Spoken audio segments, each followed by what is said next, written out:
All right, let's get into the content. So, ladies and gentlemen, recently there was a stream today. It happened while I was on Griffcast. I wasn't able to watch it live. I watched some of it not live. And it is quite the interesting conversation. So we're going to be breaking this up into two parts.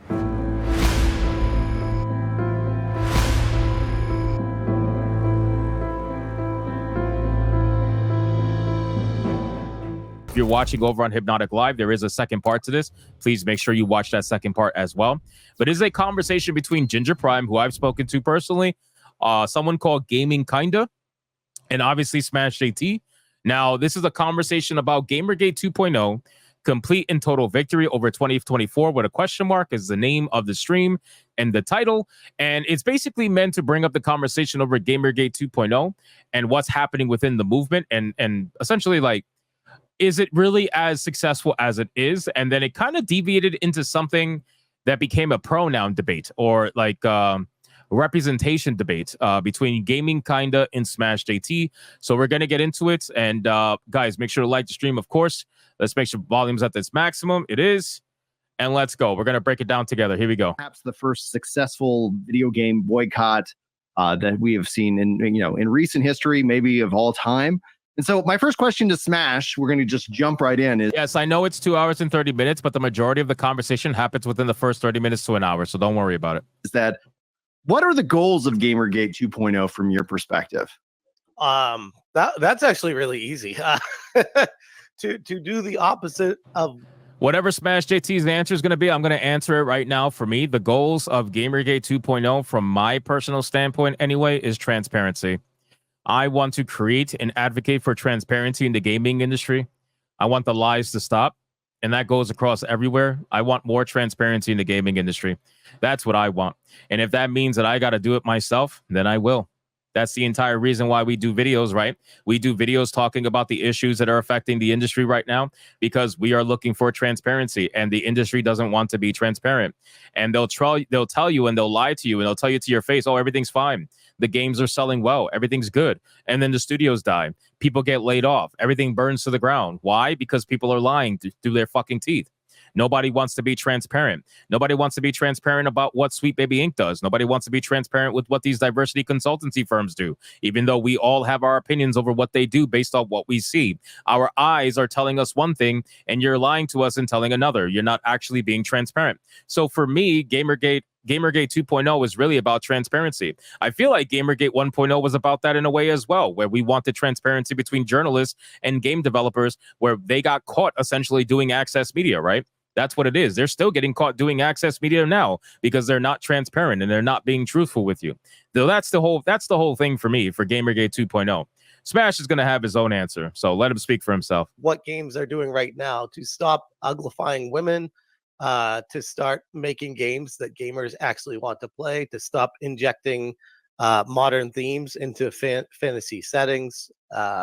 I mean, just all the generic talking points that are just obvious to anyone that's a gamer, where it's like, I do not want to see games to continue to go down this road, nor do a lot of other people. And a lot of other people are making up their minds with their wallets right now. And hold on, my dog wants to come in.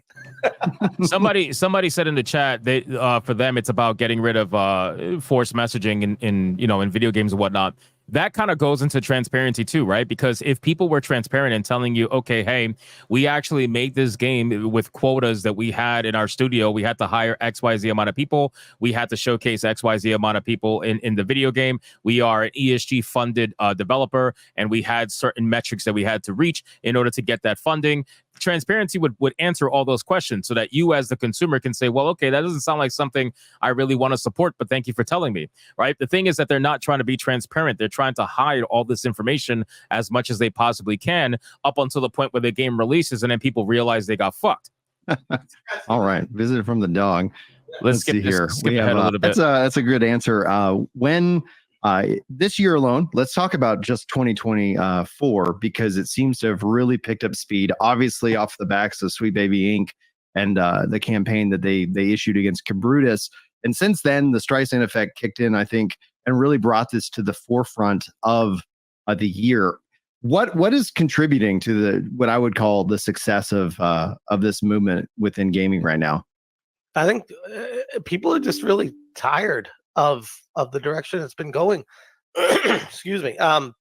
The games themselves that are coming out, there are some that are very good, and it's an interesting direct correlation between the high quality game and the lack of injected social political ideologies. I will answer it this way, and then I'll let SmashJT speak. So, because I'm pretending like I'm on here, because obviously I'm reacting to it. I would say what's contributing to the success of Gamergate 2.0 is the free flowing of information that wasn't available during Gamergate 1.0. During Gamergate 1.0, the media had control over the narrative. They did. There was no doubt about it.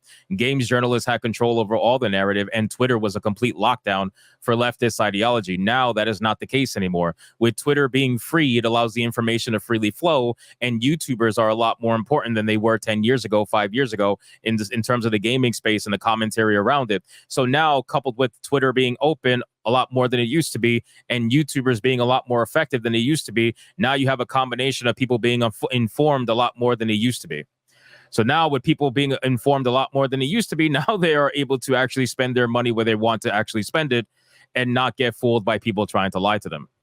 Being injected into them. So I think gamers just want to return to a time where that is something that isn't something to worry about. When we turn a game on, and I think you guys could agree with this, when you turn a game on, you don't want to be lectured. You don't want you don't want I don't think anybody to wants be that. insidiously trying to manipulate how you think about things in order to think about it the way they do. Right. I'm all for a game opening up your mind to make you think a different way, maybe about stuff, depending on the type of game it is.